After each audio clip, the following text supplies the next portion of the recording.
Donc cette question 3 est un petit peu différente dans la formulation des deux précédentes, puisqu'on nous donne une fonction, enfin plus exactement une famille de fonctions, puisqu'elles dépendent d'une constante c. Donc 0 si x est strictement négatif, et c multiplié par exponentielle de moins 10x si x est supérieur ou égal à 0. Et on nous demande de trouver c de façon à ce que h soit une densité. Il faut que la fonction h soit positive, ce qui est le cas ici, à condition de choisir la constante c positive. Donc h est positive sur R, si et seulement si c est supérieur ou égal à 0. Donc déjà on a une première contrainte, il faut que la constante c soit positive. Ensuite, il faut qu'on ait de la continuité sur R, sauf éventuellement en un nombre fini de points. C'est le cas aussi, h est continu sur R- étoile, puisque sur R- étoile, c'est une fonction constante égale à 0. H est également continu sur R+. Sur R+, c'est une constante multipliée par une exponentielle, donc c'est une fonction continue. Donc H est continu sur R, sauf éventuellement en 0.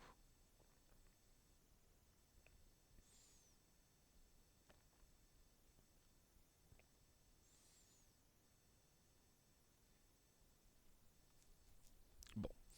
Donc la deuxième condition est vérifiée. Et ensuite, il faut montrer que l'intégrale... Alors, on ne sait pas montrons que, c'est on veut plus exactement, puisqu'on veut avoir une densité. On veut que l'intégrale de moins l'infini à plus l'infini de h de t dt converge et soit égal à 1.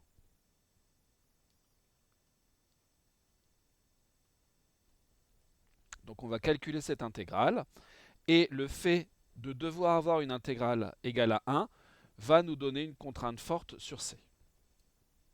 Donc toujours pareil, je me donne x un réel, alors peux même le prendre négatif, l'intégrale de x à 0 de h de t, c'est l'intégrale de 0 dt, ça vaut 0. Donc cette intégrale converge toujours, quoi qu'il arrive, pas de problème là-dessus, ça ne dépend pas de c.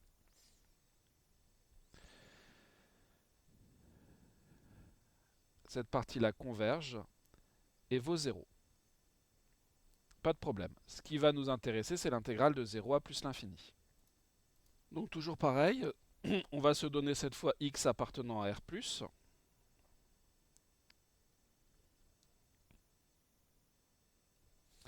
Et l'intégrale de 0 à x de h de t dt, ça sera l'intégrale de 0 à x de c multiplié par exponentielle de moins 10x, de moins 10t donc du coup, dt. Par linéarité, je peux sortir ma constante c de l'intégrale, 0 à x de exponentielle de moins 10t dt. Il nous faut une primitive de cette exponentielle. Je vous propose de prendre moins 1 dixième exponentielle de moins 10t entre 0 et x. Et donc on aura cette constante multipliée par, alors le moins 1 dixième, je peux aussi le sortir par linéarité. Donc moins c sur 10, facteur de exponentielle de moins 10x, moins exponentielle de 0 qui nous fera 1. Donc si vous préférez, on aura c sur 10 multiplié par 1 moins exponentielle de moins 10x. Or, vous savez que la limite, quand x tend vers plus l'infini d'exponentielle de moins 10x, par composition, ça vaut 0. J'entre pas dans les détails, hein, c'est une limite que l'on peut considérer comme quasiment usuelle. Donc, de tout ça, on peut en déduire que l'intégrale converge. L'intégrale de 0 à plus l'infini de h de t dt converge. Et elle vaut c sur 10.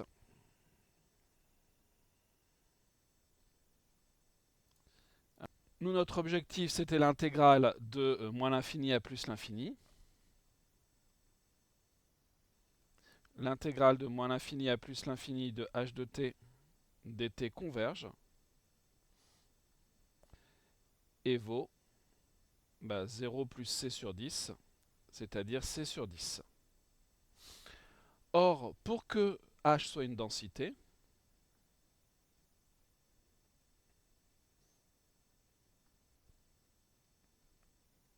cette intégrale doit valoir 1.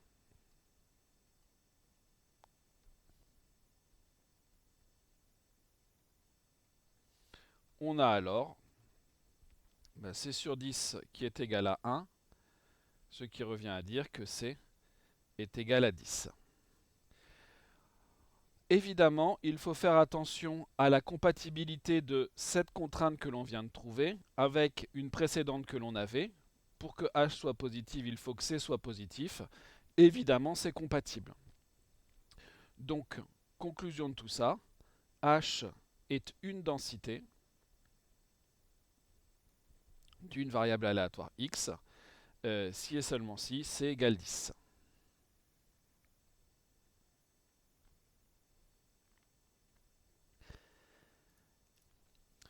Donc, déterminons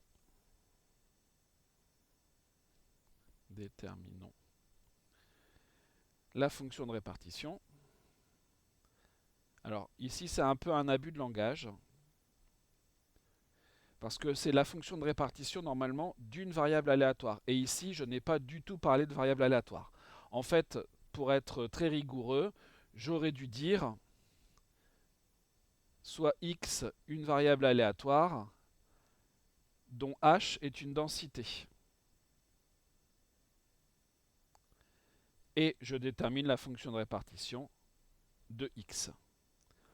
En pratique, on déterminera toujours la fonction de répartition qui sera associée à une densité. Donc, il nous faut une primitive. Donc, je peux prendre cette fonction de répartition que je vais appeler grand fx, même si ici, comme la fonction s'appelle h, on aurait peut-être plutôt intérêt à l'appeler grand h x.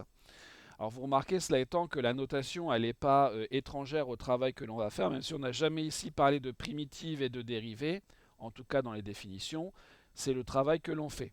Et grand h qui doit être une primitive particulière de petit h, eh bien vous voyez qu'on la note grand h comme on a pu le faire pour les primitives, même si ce n'est pas une notation officielle. Donc grand h de x, qu'est-ce qu'il doit vérifier? Eh bien on doit avoir que grand h' de x, puisque grand h doit être dérivable, enfin et même c'est 1, sauf éventuellement en un nombre fini de points, donc je devrais plutôt noter les choses comme ça. On doit avoir, donc pour tout x appartenant à R moins étoile, h' de x qui doit être égal à 0. Donc on choisit.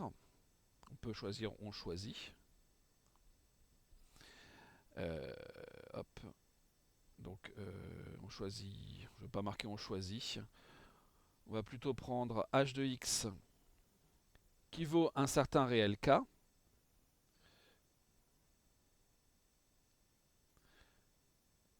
Pour tout x appartenant à R moins étoile. Mais vous savez que, propriété des fonctions de répartition, la limite en moins l'infini de h de x doit être égale à 0, ce qui oblige k à être égal à 0. Donc obligatoirement,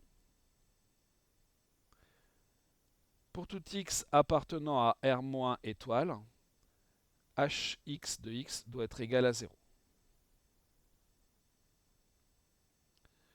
Ça, c'est la première partie. Ensuite, si je prends un réel positif, soit x appartenant à R+, eh bien on doit avoir hx de x qui doit être h' de x qui doit être égal à ce que l'on a pour notre fonction de densité.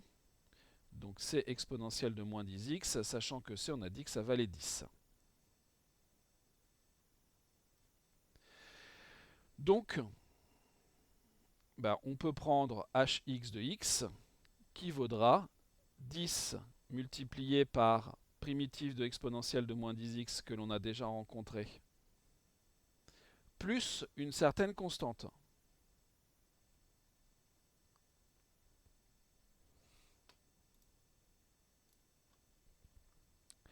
Donc si vous préférez, hx de x doit être égal à exponentielle de moins 10x plus une constante.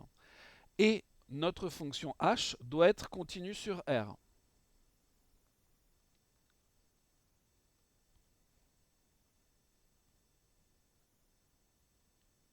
Donc la limite, quand x tend vers 0 moins, de hx de x doit être égale à hx de 0. Quand x tend vers 0 moins, cette chose-là, en fait c'est la limite quand x tend vers 0 moins de 0, et donc ça vaut 0. Et de ce côté-là, hx de 0, quand je remplace x par 0, ça me fait 1 plus k. Donc, hx de x doit être égal... Non, pardon, je vais tout détailler. 1 plus k doit être égal à 0, ce qui fait que k doit être égal à moins 1. Donc hx de x, pour ce x que l'on a choisi précédemment, doit être égal à exponentielle de moins 10x moins 1. Je laisse une petite place puisque ça c'est sous-entendu bien sûr pour x appartenant à R+. Donc on a bien une fonction grand H qui a comme limite 0 en moins l'infini, qui est continue sur R puisqu'on l'a fabriqué comme ça, qui est de classe C1 sauf éventuellement en un nombre fini de points puisqu'on ne sait pas ce qui se passe en 0. On pourrait l'étudier mais ce n'est pas notre objectif ici. Il nous reste à vérifier deux choses. Il nous reste à vérifier que la fonction h est croissante sur R, mais ça en fait c'est garanti par le fait que sa dérivée c'est petit h et on a dit que h était positive. Et il nous faut vérifier que la limite en plus l'infini c'est 1. Mais ça aussi, ça va bien sûr fonctionner.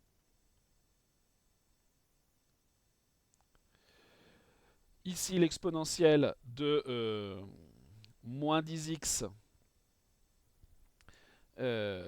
cette limite vaut 0. Et donc on a moins 1, il y a quelque chose qui ne va pas.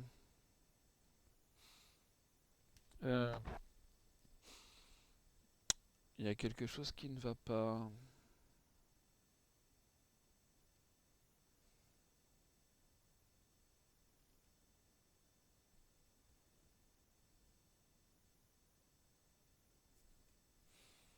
On trouve ici moins 1, c'est pas normal.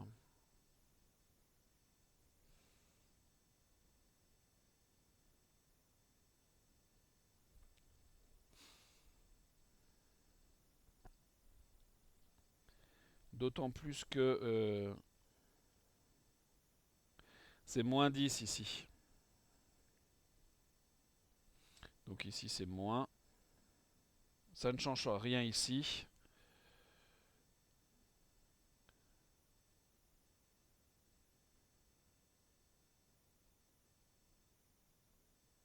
Si, ça change parce que du coup, ici c'est moins 1 plus k. Donc là, c'est moins 1 plus k, donc k égale 1. Voilà, c'est beaucoup mieux comme ça. Donc la limite vaut 1. Donc h, x est bien la fonction de répartition.